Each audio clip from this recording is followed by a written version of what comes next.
But at the time, and this is something that Dad said in interviews, at the time, if somebody had pointed out that the 5-year-old girl vampire Claudia might have been a metaphor for your daughter, my sister Michelle, who you lost to leukemia when she was a young girl. Right. If someone had pointed that out to you at the time, you would have said, no way, no way. Oh, well, I did. I mean, I didn't think it had anything to do with her.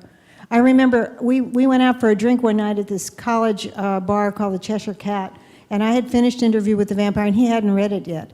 And I told him about it. I told him the whole plot of the novel, and he said, oh, a 4-year-old vampire, that's just too young, and that's just too young. So I made her 5 or 6, you know. Oh. And so I thought, okay.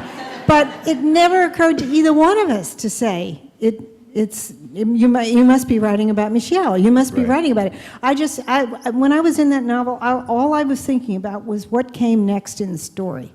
And I tunneled into that story, and I felt my way through what Louis and Lestat, the 2 vampires, were doing.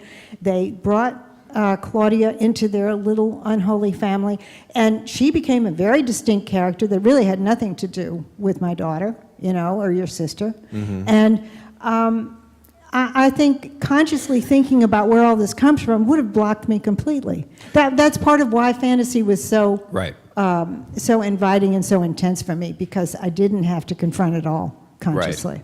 Right. But I think that point that you made, that no matter what genre we're working in, we're all writing essentially about the things that deeply matter to us. Definitely. Is something that's worthwhile, and it's something that a writer of any genre needs to tell themselves as they find their genre dismissed by people from other genres over and over and over again. Yes. You know. Yes. And I think that's important. But is it something that you are still sort of sensitive to today? If somebody were to psychoanalyze something you wrote last week and say, well, you're writing this because this happened to you when you were 16, would it shut you down or make you self-conscious about it? We don't have those types of conversations because I know better. No.